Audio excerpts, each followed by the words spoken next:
Fox News Podcast presents Bret Baier's All-Star Panel. America's got to be in the lead if you want to deal with these threats. We're going to lead. The mourning is over. The Shiva is done. And if you're a conservative, you should be optimistic. You know, my main priority right now is making sure that it delivers for the American people. We have to make our country great again, and I will do that. I think the president gets criticized by people all the time for the stuff he says, by people who ignore what he does. Now, Fox's chief political anchor, Bret Baier. With just 9 weeks until Election Day and early voting starting as early as September 6th, the race for the White House is in the final push, the final stretch. Vice President Kamala Harris and former President Donald Trump running neck and neck in key swing states. You better thank a union member for sick leave. You better thank a union member for paid leave. You better thank a union member for vacation time. Meanwhile, after 6 hostages were discovered dead during an IDF operation in tunnels below Rafah, one an American-Israeli citizen, Columbia University students are back on campus participating in anti-Israel protests. The demonstrations come after a series of protests rocked the New York City-based university this past spring. For a conversation on this and more, we bring in our panel. Fox News Radio political analyst Josh Kraushaar, USA Today Washington Bureau Chief Susan Page, and political correspondent for the Washington Examiner Byron York. Josh, it seems that the Israel-Hamas situation and the gruesome discovery of the 6 hostages, including the American, does affect the dynamic in this election, as we thought Israel and Israeli policy, U.S. policy to Israel, might. Yeah, it is one of those issues. Foreign policy usually is not at the top of voters' choices when it comes to a presidential election. But when you look at just how the Democratic Party is divided over Israel, and you look at these ugly scenes on college campuses where you have, terrorist flags and terrorist slogans being spouted on some of the elite campuses in our country, it does tap into a real challenge for the Democratic Party, and something that I think Donald Trump could exploit if he chose to at the upcoming debate. Look, I think Harris is trying to kind of keep kind of the big tent of the Democratic coalition together, but there's some pretty ugly rhetoric emanating from the far left, and that's something that she successfully dealt with at the convention in Chicago. But with schools starting up, and you're seeing some of this stuff repeating itself at Columbia University, Harvard University, some of the nation's top campuses, it's a real challenge, and it's something that the Democratic Party is going to have to deal with. And Susan, the only thing that came out from the White House was a paper statement. President Biden was asked about it coming back to the White House, and he essentially said that Prime Minister Netanyahu is not doing enough to solve the hostage crisis. This on the day that the 6 hostages were found dead. Vice President Harris and her vice presidential nominee, Governor Walz, seemed to specifically avoid reporters' questions about this issue. What about this and how it plays? Well, a lot of disappointment in the administration that their hopes of reaching a ceasefire in recent weeks, President Biden kept saying it was very close, have not panned out. Not clear if it ever will. And so it leaves the United States in a position where we have historic support for Israel. President Biden has not indicated any willingness to cut off military aid, and yet U.S. officials are quite unhappy with the approach that Prime Minister Netanyahu has taken. I agree with Josh that this divides Democrats and has the potential to be problematic during the campaign. Although I would note that we didn't have the mass turnout of protesters in Chicago at the convention that we had thought we might see, and it did not disrupt the convention in a way some had predicted. There may be a willingness of Democrats to put this divisive issue aside until after the election. After that, maybe it erupts in a more direct way. Yeah, Byron, and it's just interesting internationally how each country is dealing with it. The UK, on the day the 6 hostages are found dead, pulls back and says no more arms for Israel. They still have a UK citizen who is being held by Hamas, we believe, and is not dead. It is a tenuous thing, and it does not seem like it's ending anytime soon. Well, it actually seems kind of surreal to me. I mean, I understand that Israelis are deeply divided about this. I see these big demonstrations, protests there. I understand that, but the Biden administration's response to this just seems kind of surreal. I mean, Kamala Harris actually did send a tweet out yesterday who said that the murder of the hostages, it was a brutal, barbaric act by Hamas terrorists who will pay for these crimes. And then the next sentence is, we got to have a ceasefire. And looking at it from in my eyes, it seems that Hamas has said in big, blazing letters that it is not at all interested in a ceasefire. And so this entire Biden policy just seems misbegotten to me. And to the degree I think it would become a campaign issue, I do think Donald Trump could make points by saying, look what just happened. The Israelis just had to defend themselves. Let them do it. Meantime, this race, Josh, is extremely tight. If you look at all the polls, the swing state polls obviously take on greater weight, and most of the polls that we see are within the margin of error. Yet you look at these models that a lot of people track, whether it's the market, the Poly Market, or 538, which is Nate Silver's model. Nate Silver today has his model at 56-44. Trump wins the Electoral College. I'm not sure what goes into all of that modeling. But when I look at those polls, I see a very, very tight race. But maybe he's looking at previous history where Trump underperformed polls going in by 2, 3, 4 points. I'm a big fan of Nate Silver, but I do think we should take any model with sort of a grain of salt, given that there's like a limited amount of data historically. And this has been one of the wildest presidential campaigns with unprecedented turns that, I do think it's a little bit premature to kind of look at where a model show things and not expect that to change in any given week. And we have a debate coming up next week that I think is, again, going to be a big pivot point in the campaign. I mean, look, the big picture is I think Harris has certainly had an extended sugar high from when she was tapped as the nominee to a pretty successful convention, as Susan was talking about.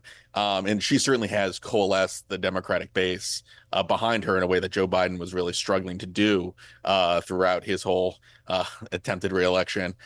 I think the big question going forward is the double haters, the swing voters that not fans of either party, not fans of either Trump or Harris. Where do they end up landing? It looks like Harris, especially in key swing states like Pennsylvania, is still having some challenges with sort of the blue collar, skeptical of both parties voter.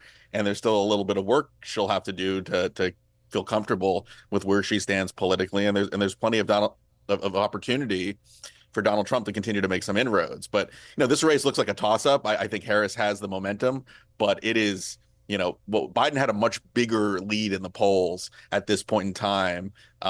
In 2020, he won by about 4 points. So if the polling error was as bad as it was in 2020, Harris really doesn't have a whole lot of room for comfort, even if she does have the momentum. Yeah, and Susan Hillary Clinton was in much the same spot, a much bigger lead at this point. So what are we to divine from this? I mean, can we say this is a very, very tight race that really could flip based on performances and debates? What? Oh, yeah, I think that it's foolhardy to put too much stock in any poll now until after the debate.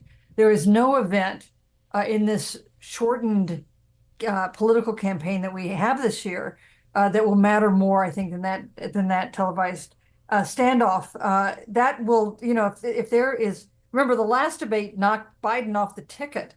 Debates can have real power. That could be true with this next debate too. You have really two factors that make you also skeptical of the polls. One is that, as you said, Trump has traditionally underperformed in polls because apparently some of his supporters either don't answer the phone or don't answer polls or don't tell the truth when they answer polls.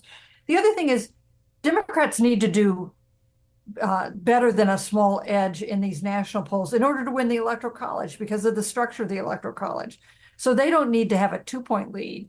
Harris needs to have a lead of some bigger size, 4 or 5 points, if she's going to win not only the popular vote, but also the Electoral College. And we'll see where that stands next Wednesday. All right, we're going to take a quick pause here. We'll be back after this. Yeah, Byron, and the focus where they go is of interest. Should Donald Trump win North Carolina and Pennsylvania, he can get to 270. The path for Kamala Harris is a little bit more daunting. Well, it is. I mean, Joe Biden had to win Pennsylvania, Michigan, and Wisconsin to win. And if she loses one of those, there's a real good chance she's going to lose. Although I will say that a couple of things. One, I think everybody would agree that Democrats are way more enthusiastic than they were in the bad old days of Joe Biden, and that some of the swing states like Georgia, which I think some Republicans thought were close to being in the bag for Donald Trump, are competitive now and they're in play. So not sure about that. For me, one question is, we are now beginning week 7 of the media-fueled honeymoon of Kamala Harris. And I think the big question is, can that honeymoon just continue all the way to the election? Or is she going to have a bad week or 2 bad weeks of things really going wrong for her own missteps, whatever it takes? So I'm really looking for that. But like I said, it's been more than 6 weeks now and hadn't happened yet.